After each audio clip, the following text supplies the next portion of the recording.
that has been in the forefront of pushing me and telling me, even as far back as 4 years ago, Jimi, you can't let Kenyans down. You have so much in you, so much you can give this country. Just even educate them. Just share your experiences, share your insights, share your vision. You must get out there and be counted. And even when we didn't want politics, frontline politics, he has been there. He was the easiest choice because I know if you want to talk about capable, safe hands, he is it.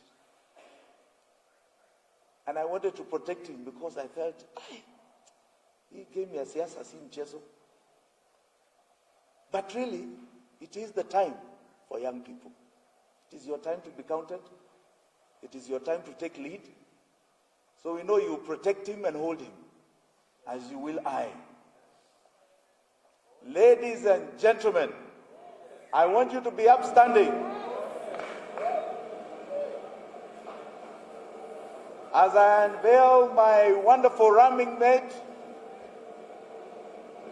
a great son of this soil, a great young man, a diligent professional, a great friend, my brother, my young brother, Willis Otieno.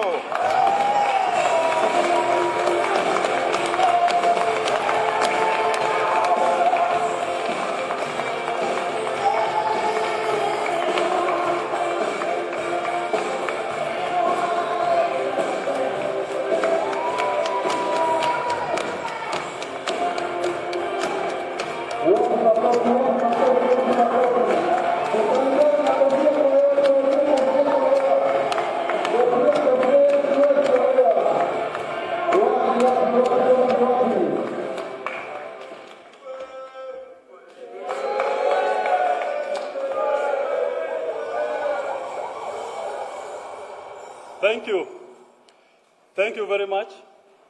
The fifth President of the Republic of Kenya, His Excellency Jimi Wanjigi, the Safina Party fraternity, led by the Secretary General, John Wamagata, and our party leader, Paul Muite, the great people of Kenya who stand here today, I thank you for coming here today to witness my unveiling as the Safina Party presidential, the Deputy President running mate for His Excellency Jimi Wanjigi.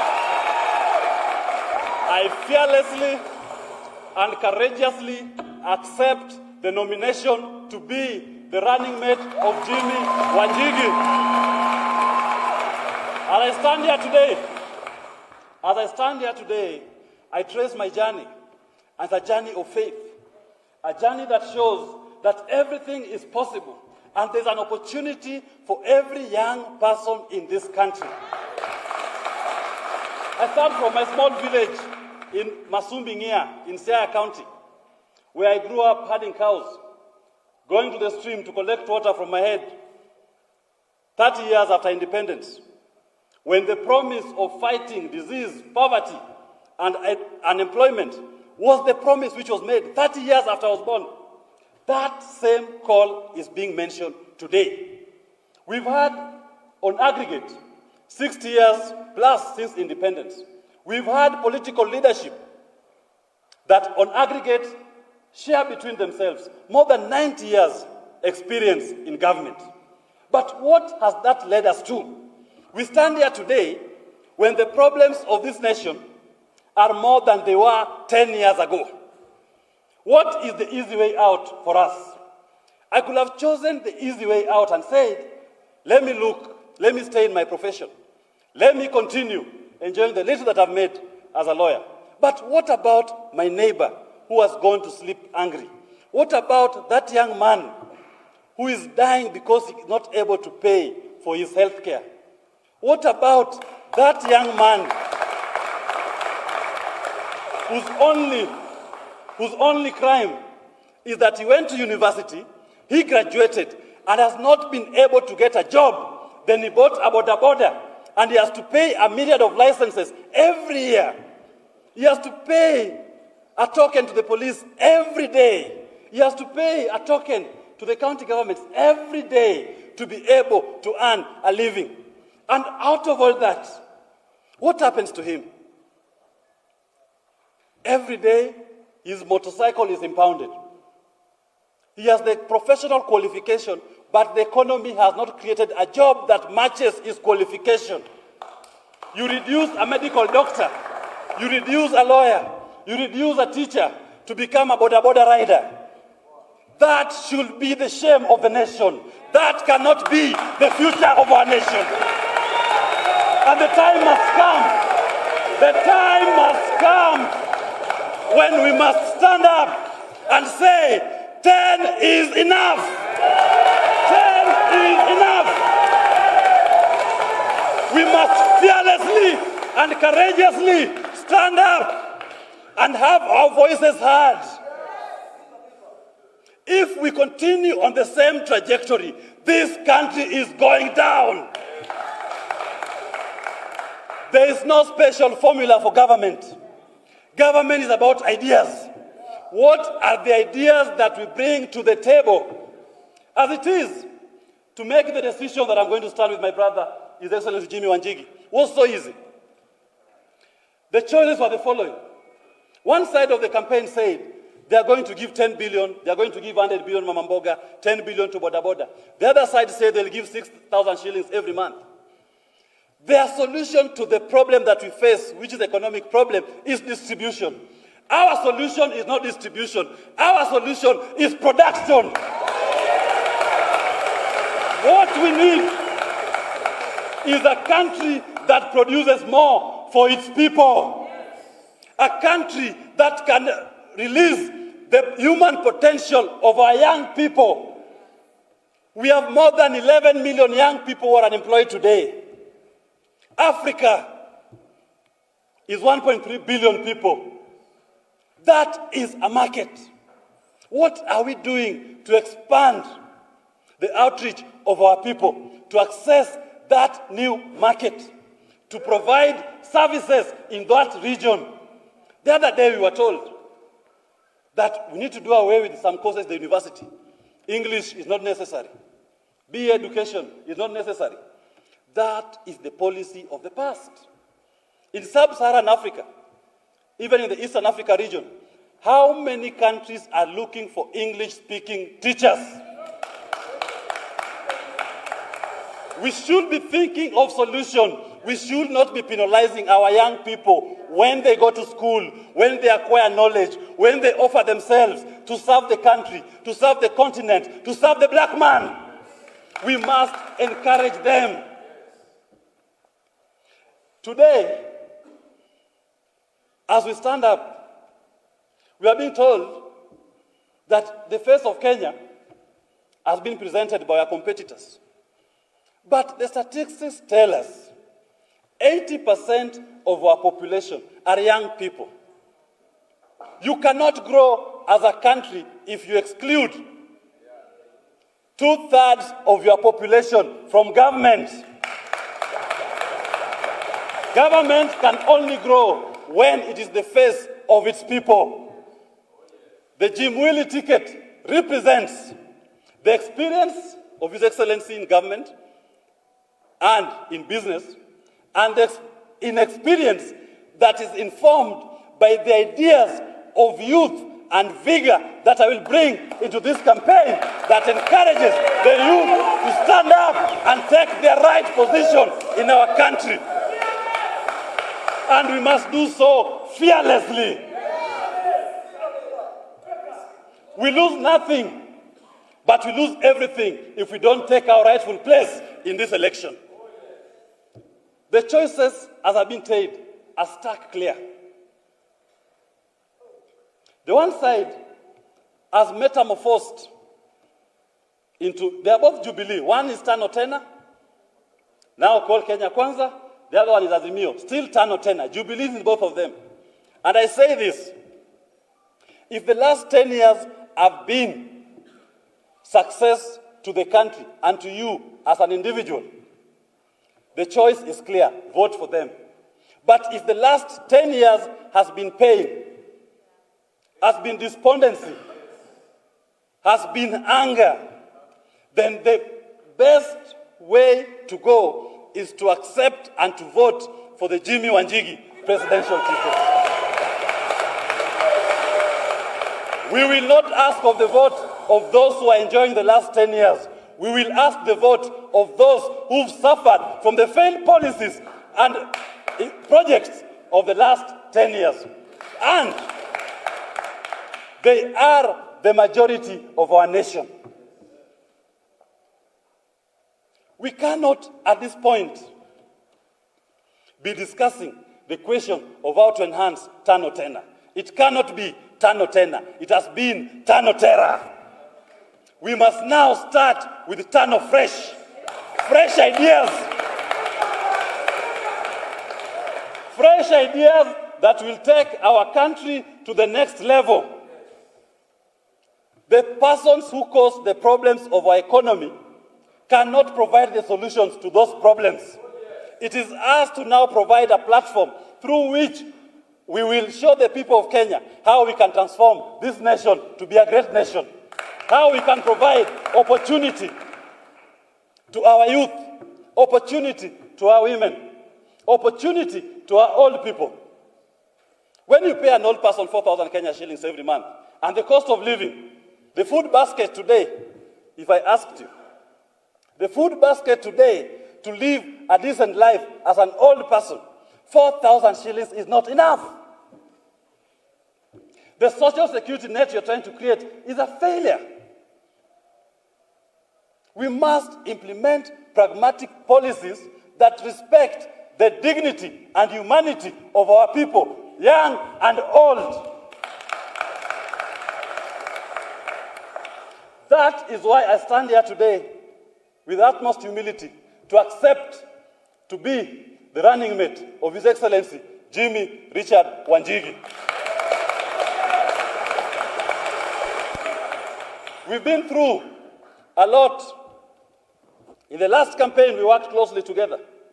And in that campaign, we had promised Kenyans will go to Canaan. What was Canaan? Canaan was about economic empowerment of our people. Canaan was not about a false promise. Canaan was about how do we have a conversation that involves a majority of our people and involves them and includes them and encourages them to participate in their government. When His Excellency asked me to consider being his running mate, I only asked him one question. Jimmy, when we stood at the shores of River Jordan, ready to cross, God asked Moses, Moses, what do you have? Moses said, we have come across a sea. We cannot cross. The tides are high. The water levels are rising. Pharaoh is coming with his chariots, armored soldiers. We cannot cross. Moses, what do you have in your hand? I only have a log. There's nothing else. They are coming, they'll finish us. God asked Jimmy, Jimmy, what do you have to save our people? What are you carrying in your hand? And he said, I have Willis Otieno. And he said, take that Willis and strike the sea and cross yonder.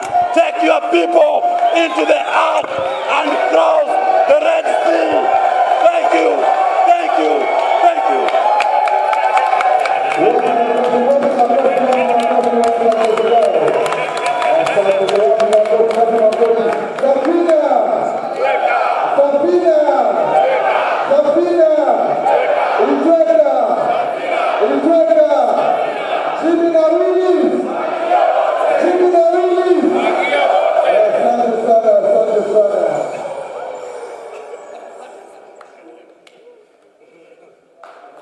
Wow.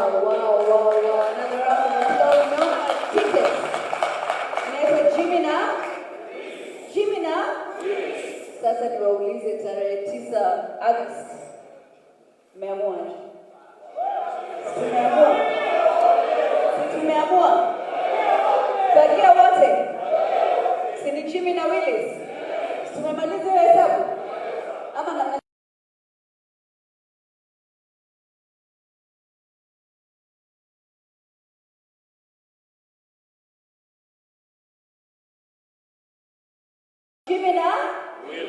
Tumemaliza hiyo hesabu? Will you go spread the word outside? Tutakubali turudi nyuma ama sasa tutasonga mbele? Sijano fresh. Kabisa. Your Excellency, allow me to invite a couple of people as well who we have you and Willis running, but we also have other people running under Safina. And I would like to invite Mr. Peter Gitao, who is our gubernatorial aspirant in Kirinyaga. To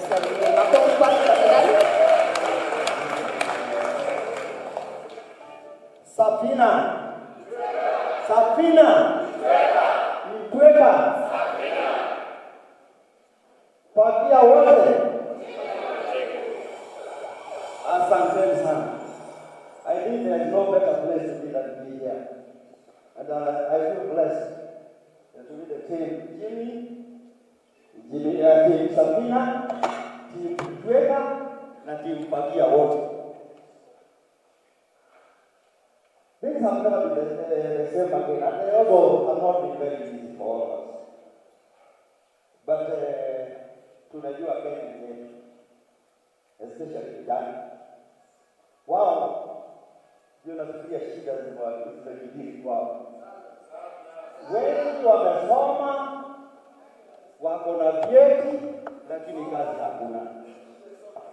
Na kuna shida kwamba wale ambao wameleta zile shida miongoni mwetu ndio tena wamejipanga tena. Jubilee imejigawa mara mbili. Moja ni Jubilee A iko hapa juu. Jubilee B nayo imeenda Karen. Si ndio hawa tu? Sasa wao ni kutupanga tu. Na wao ndio wameleta hizi shida na wanataka kutuambia wako na solution ya hizi shida. Ukweli hapa ni kupangwa ama ni wao wanajipanga? Wanajipanga watupange. Tutakubali kweli? Kwa sababu hawezi kuleta shida miongoni mwetu alafu watuambie ndio wao ndio watatua zile shida wako na suluhu. Hatukubaliani hapa. Sisi wenyewe ndio tutajitoa katika minyororo ya mateka yale ambayo wametuweka. Na uchumi wetu umeshikwa mateka. Na hatuwezi endelea kama hii Kenya itabaki vile ilivyokuwa miaka 10 iliyopita. Lazima kuwe na mabadiliko. Na yale mabadiliko ni mabadiliko ya ballot revolution. Hiyo lazima ije. Ndio vijana waweze kupata ajira na waweze kuwa na kitu kwa mfuko. Si ndio jamani? Tunaelewana? It is only through industry processing, especially agricultural processing industry to add value to what our farmers Wanjigi is producing, so that mabroka waache kutuchukulia kwa ufala na waache kutuchukulia kwa urahisi. Kwetu tunajua ukweli ni kwamba sisi kama watu wa Mlima Kenya ni watu wa kulima kabisa. Lakini ukiangalia kama chai, sekta ya chai tuseme, lazima chai ipelekwe ng'ambo ndio ikakue process huko ndio iletwe tena tununue. Hatutakubali kwamba chai yetu hiyo ni raw materials za industry ambazo ziko ng'ambo. Tunaelewana? Kahawa vile ndio tutengeneze zile industries za kuprocess hapa ndio watu wetu wapate ajira. Ndio mkulima apate chenye kinamfaa kulipwa kwa sababu ya bidii yake ambayo ameweka kwa ile kazi ya ukulima. Tunaelewana jamani? Na wakati Jimi alinielezea haya mambo, ndio nikasema tutashikana mkono, kama tutaanguka tuanguke wawili tukijaribu kusaidia watu wetu. Tunaelewana? Lakini kama tupita wawili, na hapa sioni kama hili jeshi lina mchezo mbele yako bwana Jimi. Hawa watu they are able to make a revolution in this country. And I'm telling you for free. Ame yako si hii tu. Hawa ni wachache hawa. Hawa ni ambassadors tu. Wale watafikisha ujumbe mashinani, washirikiane na wale ambao wengine wako mashinani. Wale tumewaacha tunasafiri safari pamoja. Na mageuzi utayaona baada ya muda kidogo tu. haya ambayo umeyafanya leo ndio wananchi wa kawaida walikuwa na ngoja. Usigoje hata mabwenyenye wale wamekuwa kwa serikali wawe tu ndio mtaungana na hawa ndio tupate kusaidia watu wetu na tupate kubadilisha maisha ya watu wetu. Hawa watu wa kawaida Wanjiko nyumbani, vijana pamoja, tukishirikiana na uhakika mabadiliko tutaleta katika nchi hii na vijana watakuwa na kakitu mfukoni. Ni ukweli? Hayo ndio yale ambayo sisi tutaenda kuhubiri tukirudi mashinani. Yale tunaomba ofisi yako ndio hii. Mtushikilie tukirudi mashinani. Wakati tunawahitaji ninyi muwe mko pale na sisi kusimama na sisi tuuze sera zetu. Si ndivyo hivyo jameni? Na sera tutauza. Na sera yetu ni itwe. Tutaongoka na Jimi na Unveils. Mungu awabariki.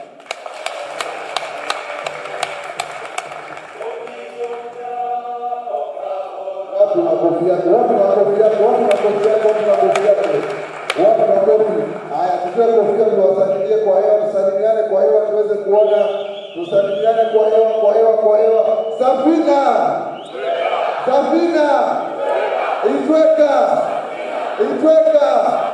Jimi na Unveils! Asante, leo ni siku ya furaha, ama vipi Jackie? Kabisa. Nitapita mic, sauti yangu mnasikia? Iko sawa? Ama ni chini kidogo? With your permission, Your Excellency, if I could invite our Murang'a gubernatorial aspirant as well, Dr. Moses Wanjigi. Wapi makofi, Dr. Moses, all the way from Murang'a County. All the way from Murang'a County.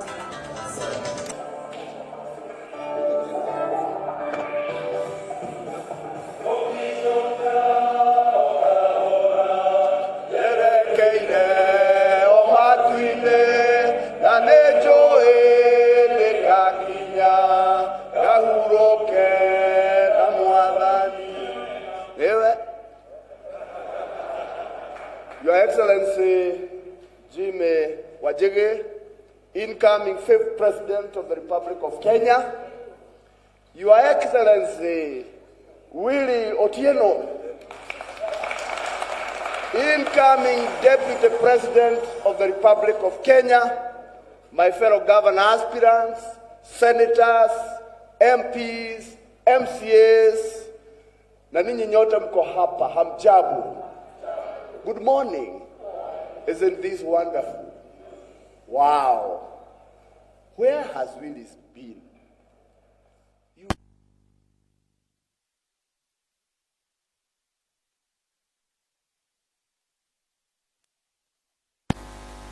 Governor Murang'a 2022. And I want to start here to endorse Jimi Wanjigi na Unveils as our leaders to the next generation.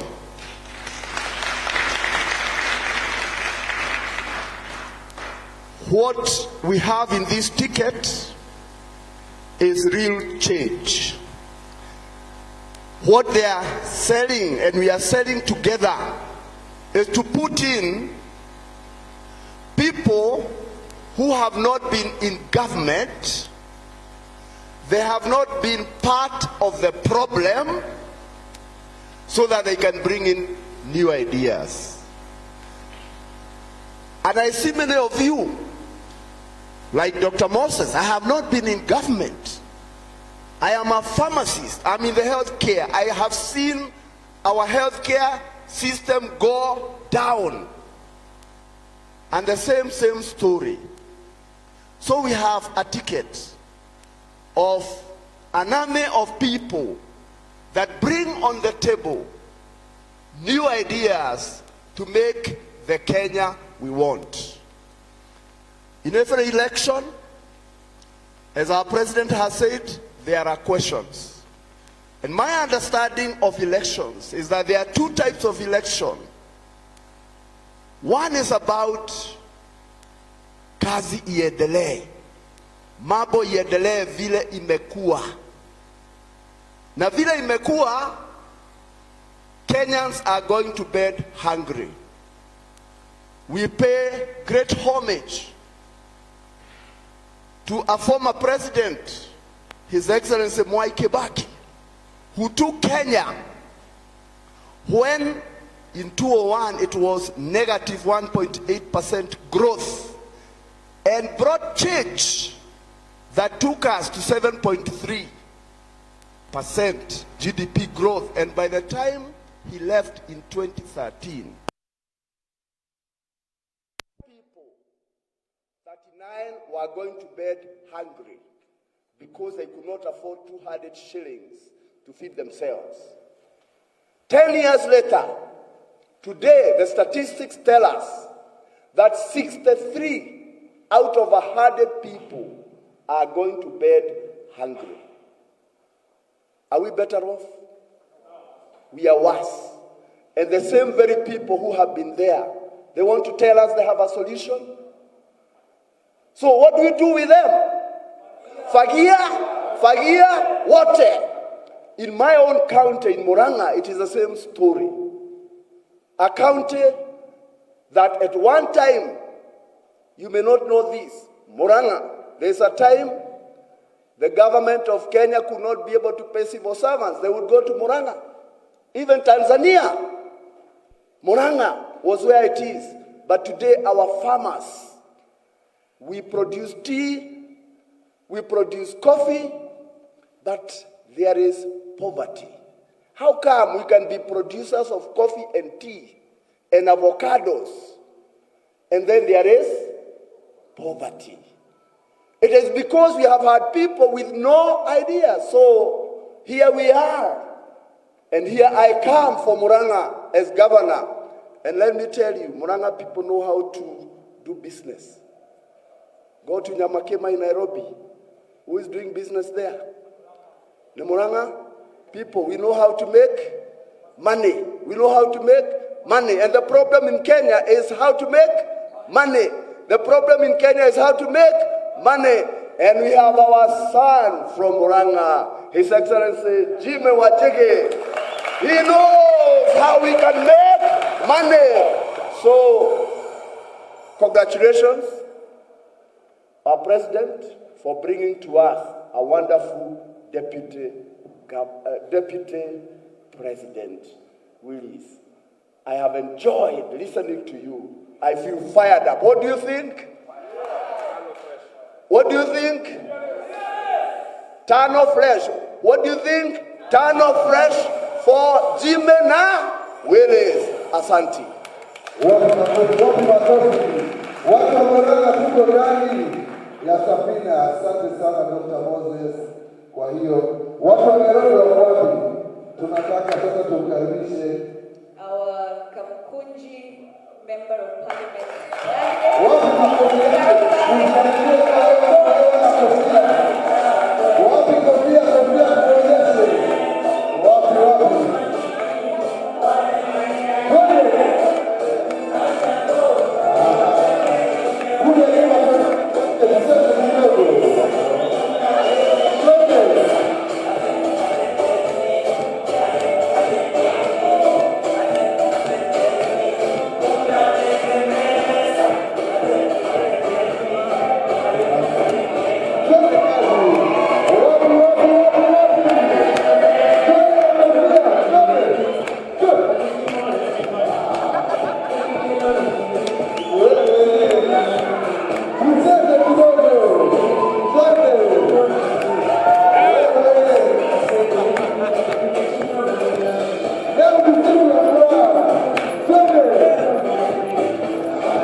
asanteni sana. Ichweka.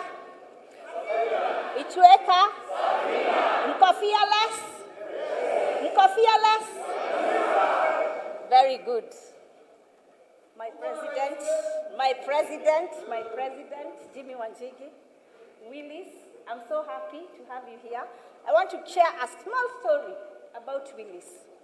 Wengi wenu labda mjamjua sana, but Willis is fearless. One time, I was the Secretary General of UDF party. Nani anakumbuka UDF? Tulirudi tukamezwa na Jubilee. Tulipangwa, tukaigizwa hapo, tukalost. But Willis, when I was at UDF, Madividi akakuja, we invited him to our party as the presidential candidate.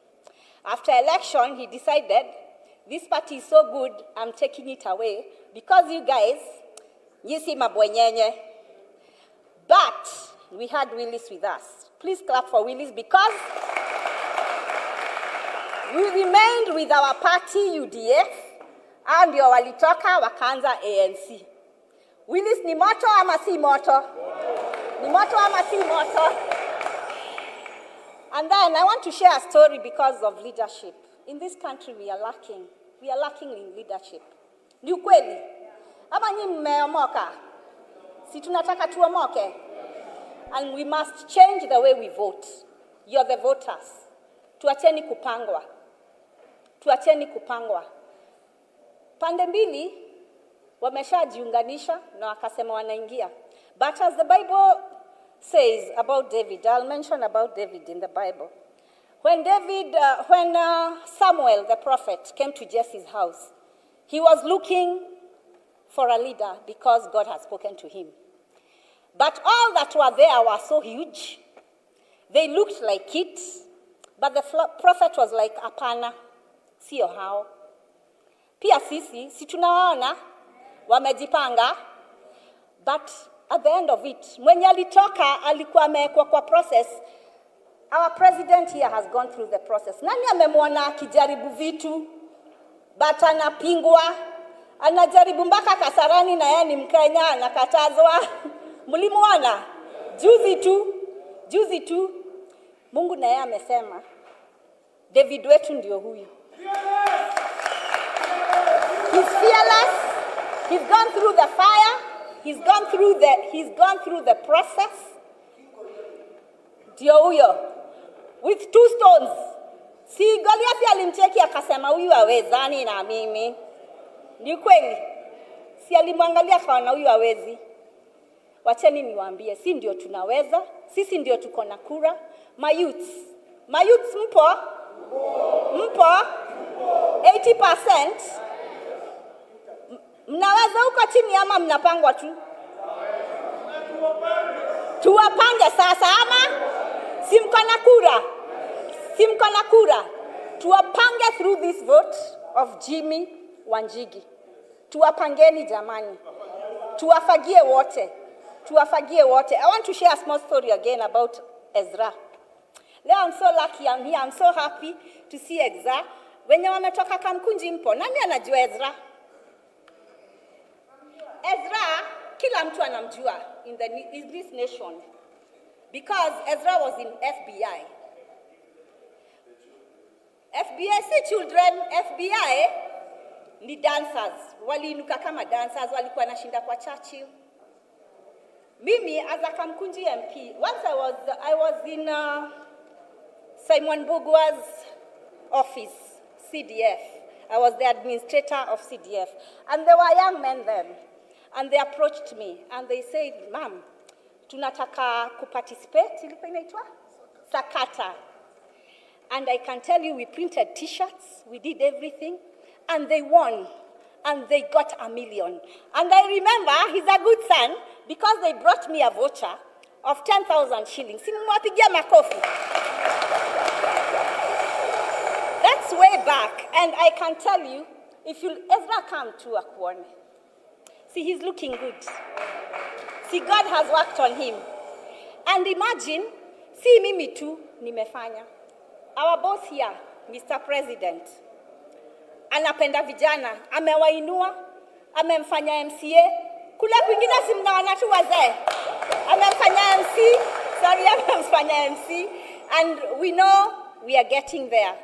For independent candidates, now our candidates of Safina party, I can tell you, wengi kwanza wa independent, sisi tulisaidika because we found a loving party with Safina, with our president. So hatukuwa na stress ya kupambana huko chini. Maina uko happy? Ebu simama. Maina was vying and is still vying now as an independent in Kamkunji, California ward. Maina had worked for 2 years planning for his campaigns, and he worked so hard. We knew he would get the nomination. But guess what? Kamkunji ilizoniwa jamani. Alikuwa ODM. Now this young man had used a lot of money. Uko tumiradi pale, but all of it went down because wazee uko juu walijipanga na wakamwekea mtu, pia MP wakamtuwekea mtu, si mnamjua? Tunamtoa ama tumtoi? Tunamtoa ama tumtoi?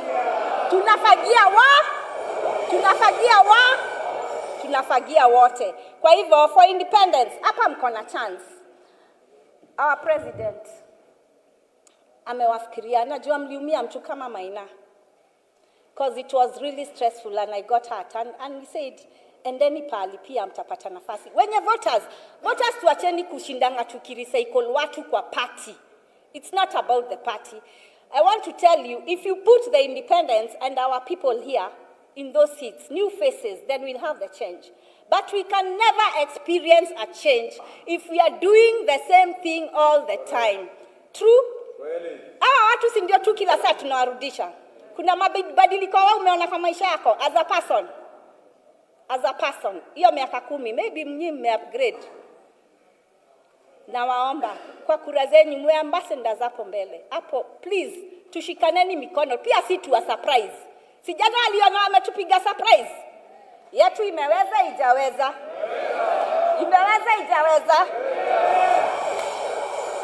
So, kwa haya machache na waomba tushikaneni mikono kama Wakenya. Huku chini kuna shida. Na wazee waezi tusaidia. Kusema ukweli, au ni madeal? Ndio unasikia mtu anasema hapana, siwezi enda bila huyu. Kwa nini? Umeshajiuliza kwa nini? Juu ya madeal. Hizo madeal za Kamkunji for example, CDF, mmeiona? Hatujaiona. Na si Kamkunji tu. Me, I want to see our youth especially. If there is a tender, let us share it amongst the youth. Let us be the change that we want to see out there. Let us empower them, not registering different companies under youth names, and then the money goes to our Zs. Ni ukweli ama si ukweli? Ni ukweli ama si ukweli? You have the vote, tumia hiyo vote yako vizuri. Wakileta pesa, please kula, but si uko na akili. Si lazima ati mtu amekupe pesa ndio umvotie. Vote in the right person, the person that will help you tomorrow. Because again, if you eat my money today, nimechukua loan, utaniona tena? Si nitaenda kwanza nirudishe, ndio saa nikuje ground after 5 years. Tena mnirudishe tena. The same thing. Si tuchoke? Nani amechoka? Nani amechoka? Naona huko nyuma wako sawa. Nyinyi hamjachoka? Tumechoka. So let us change. Let us change by supporting our team, Jimi and Willis. Thank you very much. God bless you.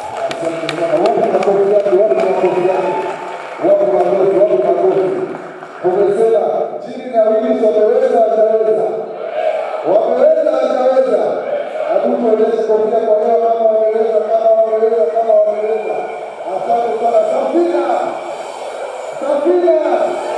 Injoka. Jimi na Willis. Asante sana.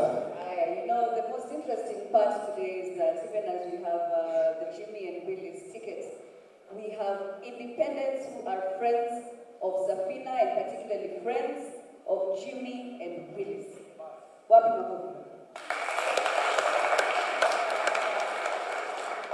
And because we are very particular about the youth today, we would like to invite one of us, who's a youth, many youth, by the way.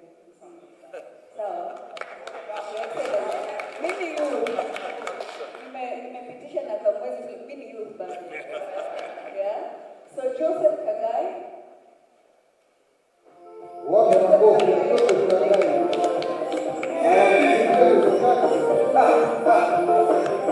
Joseph Kagai. Ameondoka. Nataka kusikia sauti ya gavana wa Nairobi. Wale youth kama mimi. Hapana, yana kama nimeshinda kidogo. Gavana wale ni kusukania. Wapi makofi yako, wapi makofi yako. Gavana kidogo.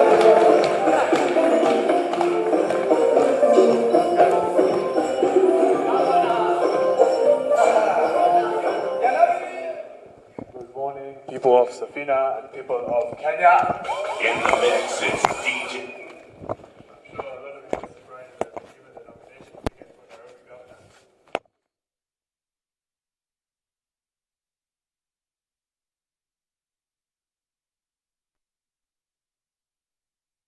You see, in Kenya we have a lot of politicians that they push agendas.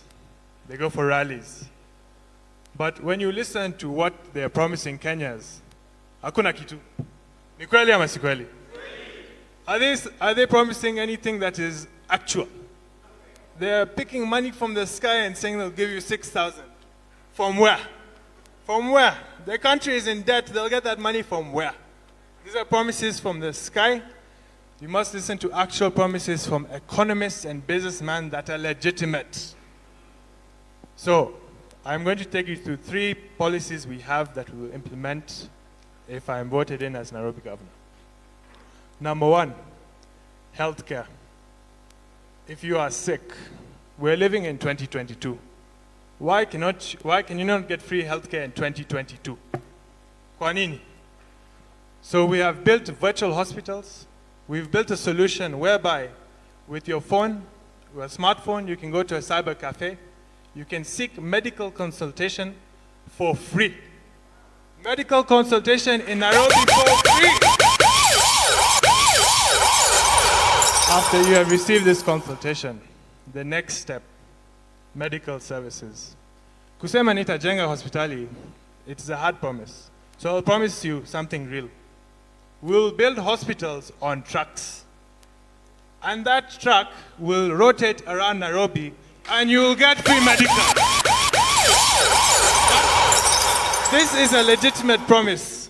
It is a structured promise. If I promise you a hospital with 1,000 rooms, hakuna.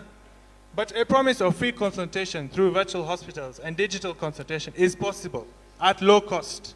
To build these hospitals on trucks and deliver medicine at low cost, to deliver medical services at low cost or for free, is possible with Safina. Secondly, we have a project for education. The entire 844 system can be put on a database for free. The entire database can be put for free, meaning you don't have to go and buy second-hand books for 500 bob. How? A low-income family, it is mandatory to buy at least 10 books costing 500 bob minimum. That's 5,000 shillings. This is not free education. So we'll put all these ebooks available online for free. If you want to study, you can access this for free.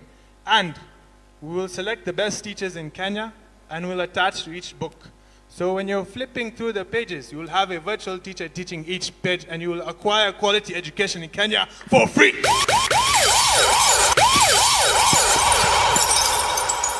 Finally, we will talk of employment. You know, mimi ni mtu ya suluhu. Ni mtu ya suluhu. Employment is a big issue in Kenya. Sasa skiza. If you are looking for work, nitaweka jina yako kwa database yangu. Database naita pata kazi. We'll put your name, your qualifications, your age, your area on that database, and when work comes, you will be notified by text. This is the solution, because even if someone dropped out of high school, ni mtu ya mkono tu, we'll put his name in that database. His name will be in that database, and we'll inform him, John, there's an opportunity for you to help load this truck. You'll be paid 15,000 per month, and you get a text message on your phone. Do you accept the job? Even with a kabambe, you can reply with a one, accept kazi, umepata kazi.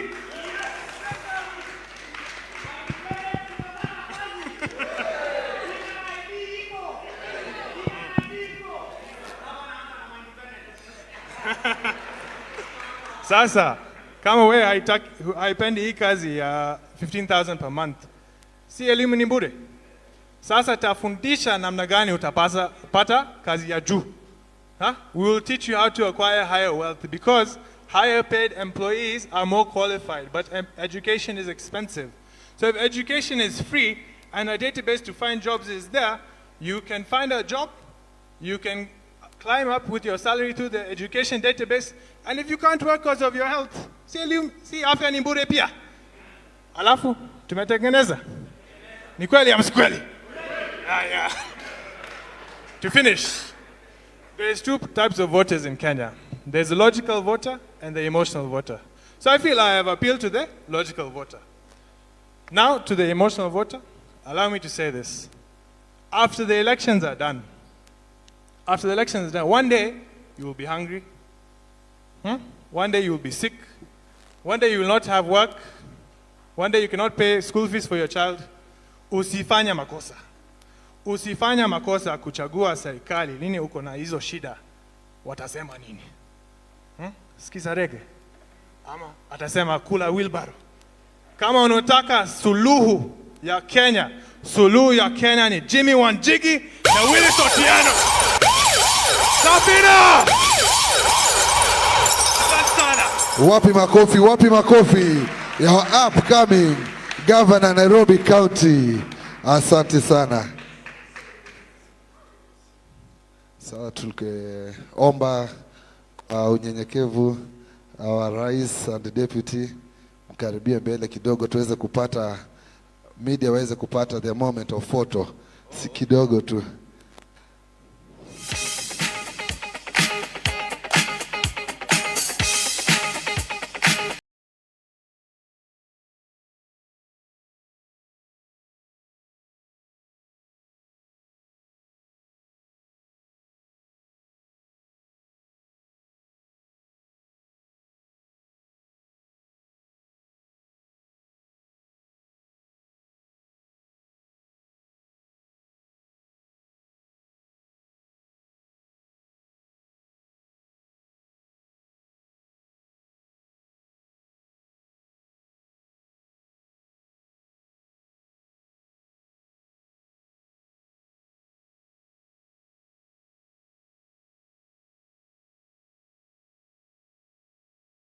Pia kidogo ningependa tuangalie nyuma tuweze kupigwa sasa na wananchi. Picha ile iko pale, tuangalie ile picha iko pale. Kila mtu asimame tuweze kuwa kwenye picha hii. Tuweke placards zetu tuweze kuwa kwenye picha hii. Wapi makofi. Yeah, Jimi and Willis. Wapi makofi. Wenye placards tuweke juu placards zetu tuweke juu. Tupeperushe tuzione. Tuzione wale hawana tuweke kofia tuone kofia. Asante. Wapi. Asante sana. Thank you. You may have your seats. Asante sana. Now tungependa kuinvite our executive director Mr. Wanjohi aweze kutupatia closing remarks. Wapi makofi ya Mr. Wanjohi.